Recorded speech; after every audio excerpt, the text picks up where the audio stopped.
Positioned just 5 miles off the coast of Iran, the Strait of Hormuz connects the Persian Gulf to the Sea of Oman. It is arguably the most heavily scrutinized and strategically monitored waterway on the planet. Here, the Middle East bottleneck narrows to just 21 miles wide. Overlaying transit data onto this passage reveals the immense pressure. Roughly 20 million barrels of extracted wealth move through this tight corridor every single day, nearly 20% of the global oil supply. This photograph shows the daily reality of that choke point. Iranian military vessels actively patrol the foreground, while massive commercial tankers loom just behind them. In this narrow passage, every movement is strictly watched. The world looks at this space and sees an economic spreadsheet, a geopolitical asset to be secured. But focusing entirely on the cargo passing over the water completely obscures the brutal physical reality of the earth beneath it. If you step off those shipping lanes and onto the shoreline of Hormuz Island, the economic abstraction vanishes. The island itself is a salt diapir.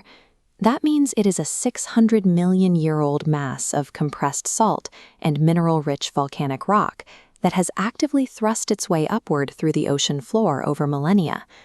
That deep geology dictates a brutally hostile surface. Summer temperatures exceed 110 degrees Fahrenheit. Underground salt completely saturates the soil, making groundwater completely biologically unusable. There is zero naturally occurring freshwater. For the 3,000 people living there, that physical reality dictates strict logistical dependencies.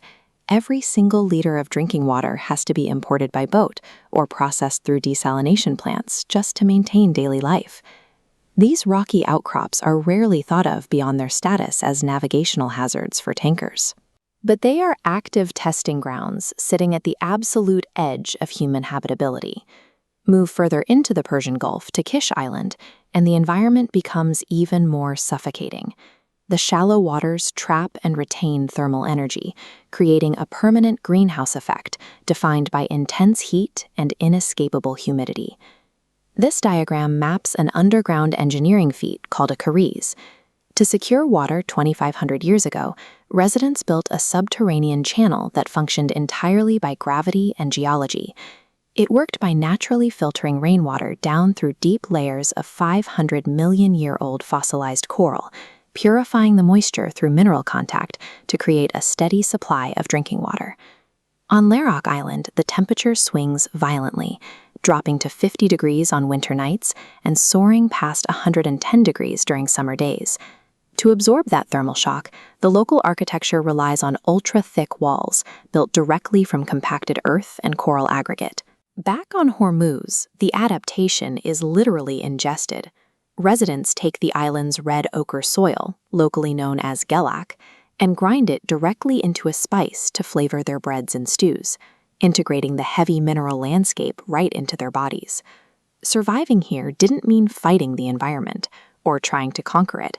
It required studying the precise constraints of the geology and turning those harsh extremes into the tools that kept communities alive.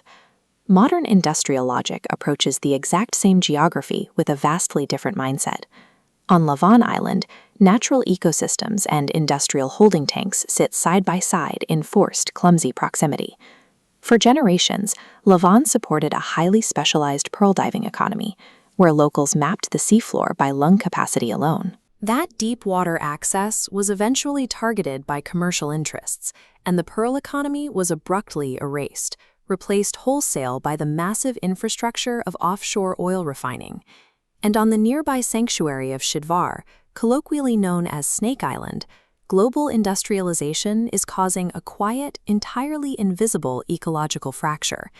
As the Gulf waters warm, the thermal gradients of the island's sand are shifting. For critically endangered hawksbill sea turtles, the sex of the offspring is determined directly by incubation temperature.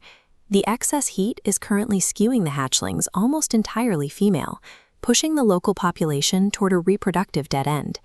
Instead of adapting to the constraints of the region, modern extraction imposes rigid demands, dismantling the precise biological and ecological balances that took millions of years to stabilize. To see the climax of this infrastructural failure, look at this photograph of Lake Urmia in northwestern Iran. What you are looking at is a barren expanse of white salt crust. It was the bottom of the second-largest hypersaline lake on Earth. As this aerial shot shows, the lake was actively dismantled. Upstream dams blocked the rivers that fed the basin to support agricultural irrigation. Then, engineers drove a rigid 6-lane highway causeway directly through the center of the water, severing its natural circulation. This photograph captures the immediate biological consequence.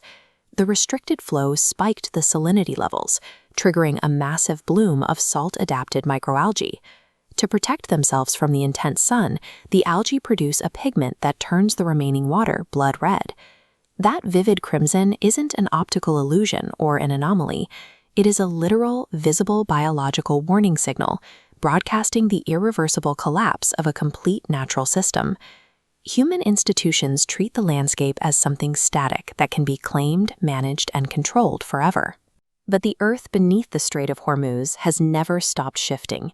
This image shows a 16th-century Portuguese fort built to enforce strict military control over the strait. Today, its walls are quite literally dissolving, actively crumbling back into the exact same red stone they were quarried from. And here, trapped in the shallow water off Kish Island, is the rusted hull of a Greek cargo ship from 1943. It sits quietly against the horizon, a monument to commercial ambition failing against the physical realities of the coastline.